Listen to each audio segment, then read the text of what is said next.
High stabilizer, common problem. If you use stabilized chlorine, tablets, or trichlor or dichlor, this problem is coming for you sooner or later. The chlorine gets used up. The CYA stays behind. And one day the pool still has chlorine in it, but the stabilizer is so high that the free chlorine level needed to keep that pool under control is much higher than most people realize. This video is not about how to manage CYA day to day. We cover that in our video, CYA, the full scoop. This video is only about lowering CYA once it's already too high. We're going to cover 4 methods: water replacement, aluminum sulfate, also called alum, GreenStory Global CYA Remover, and Bioactive CYA Reducer. Some are predictable, some are very condition sensitive, some are better for pros than homeowners, and none of them should be sold like magic. Before we talk about removal, there's only one rule that applies to all these methods. Stop adding CYA while you're trying to lower CYA. That means stop using stabilized chlorine during the reduction process unless the product instructions specifically say otherwise. Trichlor and dichlor contain both chlorine and cyanuric acid, while liquid chlorines and cal hypo do not add stabilizer. So if CYA is already high, continuing to use stabilized chlorine is like trying to drain a bathtub while the faucet is still running. But remember, switching chlorine sources does not lower the CYA already in the water. It only stops the number from climbing while you're working on reducing it. Method 1. The first method is still the most predictable: water replacement. Partial drain and refill, water exchange, dilution, whatever you call it, this is the cleanest math. CYA is already in the water. So if you remove a percentage of the water and replace it with lower CYA or zero CYA water, you lower the CYA by roughly that same percentage. If you replace 25% of the water, you lower CYA by 25%. You replace 50% of the water, you lower CYA by about 50%. Example: if the pool is 100 parts per million and you replace 50% of the water, about 50% of that old water remains. 100 times 0.5 equals about 50 parts per million of CYA. Your results will vary and you do need to test after. Here's the simple formula if you want to know how much water needs to be replaced. But this is an estimate. Real pools are not perfect boxes. Steps, benches, tanning ledges, slopes, coves, attached spas, and changing surface area all affect the actual volume removed as the water level drops. So use the chart for planning, then retest after refill and circulation. Now the cautions. Do not casually drain a pool without understanding the risk. High groundwater, hydrostatic pressure, plaster exposure, vinyl liner issues, fiberglass shell movement, local water restrictions, and where that water is going all matter. For pool pros, this is basic risk management. For homeowners, this is where you should stop and ask whether you need professional help. The second method is aluminum sulfate, usually called alum. This is not the same as normal cloudy water flock treatment. The idea with alum CYA reducing method is that alum can form aluminum cyanuric complexes that settle out and are vacuumed to waste.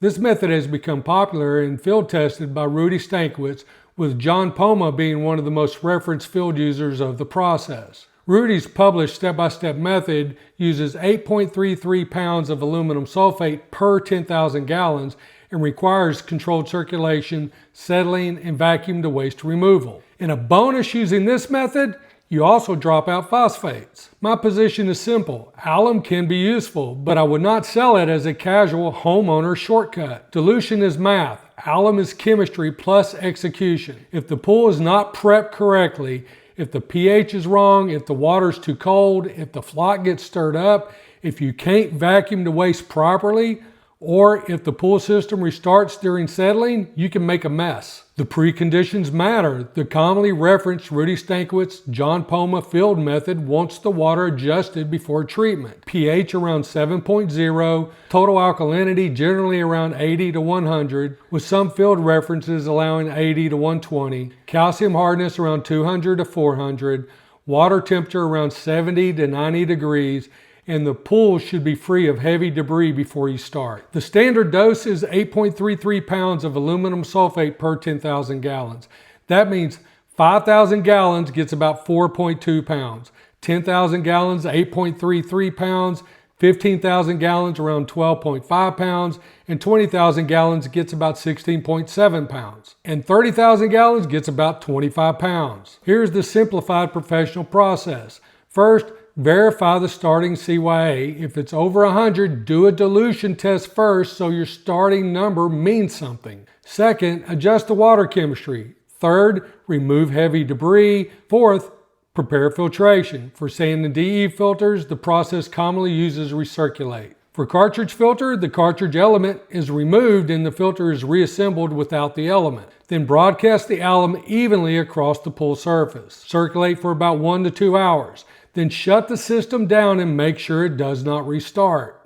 Let the flock settle for at least 12 hours, sometimes up to 24. Then slowly vacuum the settled material to waste. Refill, rebalance, test residual aluminum, and retest CYA. Reported results vary. Rudy's later technical bulletin describes expected reductions commonly in the 25 to 50% range per treatment cycle under controlled conditions. Other reporting on balanced research showed a 25% reduction in their test, compared to some field reports closer to 40 to 50%. So I would not promise a guaranteed 50% reduction. Here are my cautions.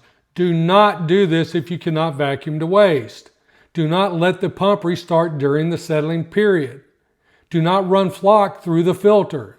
Do not use a cleaner that stirs the flock back into the pool. Use caution with salt pools, pigmented plaster, sensitive finishes, and stone. And test residual aluminum afterwards. The third method is GreenStory Global CYA Remover. This one is different because you don't broadcast it into the pool.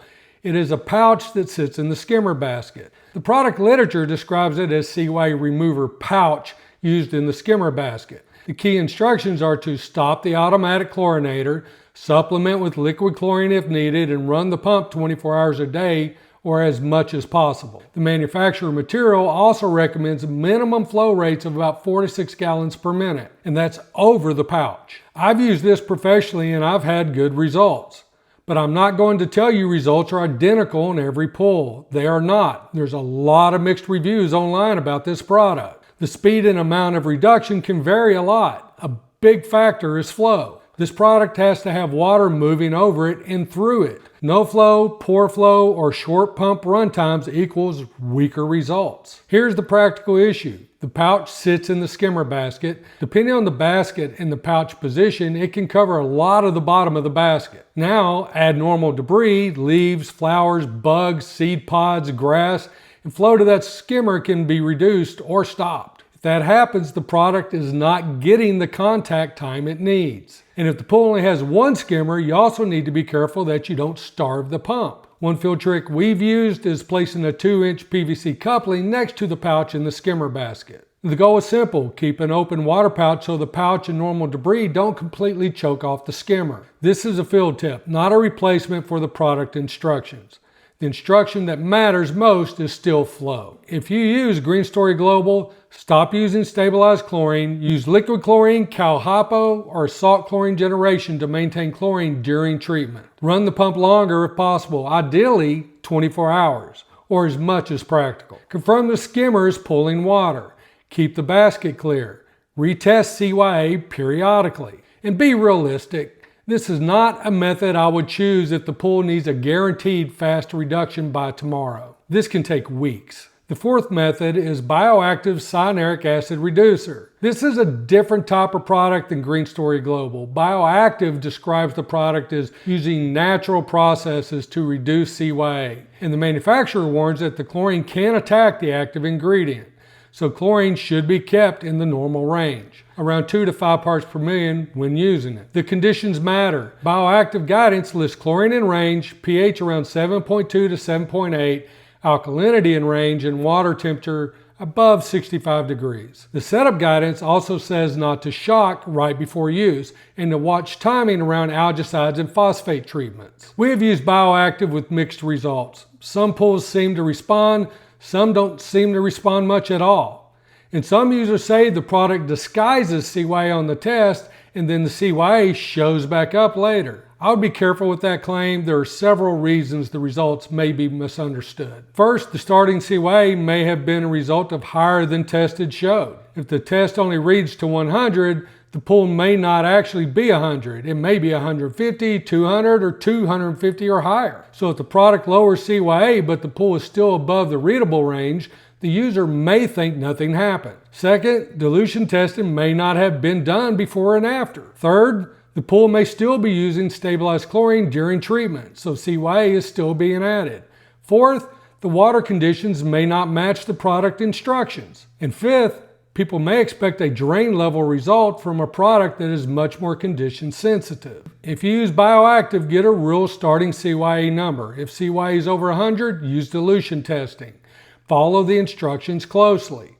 Keep chlorine in the recommended range. Do not shock right before treatment or during treatment. Watch water temperature. Stop stabilized chlorine and run the system as directed. And retest after proper treatment window. So which method should you choose? Here's the honest comparison. If a customer needs a guaranteed reduction, water replacement is still the cleanest answer. If water replacement is restricted or expensive or just not doable, alum may be a professional option, but it needs the right setup. If the pool has good skimmer flow and can run longer hours, GreenStory Global may be a useful tool. If using Bioactive, I would be very strict about testing in water conditions because the results are easier to misunderstand. No matter which method you use, do not make this mistake. Do not lower CYA while continuing to feed CYA.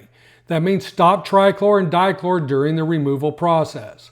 Use non-stabilized chlorine to maintain the pool. Do not let the pool go underchlorinated while you wait for your CYA reduction method to work. And again, this video is only about removal methods. If you want the full explanation of how to manage CYA, free chlorine, salt pools, stabilized chlorine, and minimum free chlorine levels, watch CYA The Full Scoop. Bottom line, manage your CYA while you're adding stabilized chlorine. High CYA is common in pools that rely heavily on stabilized chlorine. Once CYA is too high, you have 4 realistic paths to discuss: water replacement, aluminum sulfate, GreenStory Global CYA Remover, and Bioactive CYA Reducer. They are not equal, they are not equally predictable, and they all require good testing and good execution. The worst plan is guessing. Test accurately. Stop adding CYA while trying to reduce CYA. Choose the right reduction method and retest after the process. Right method,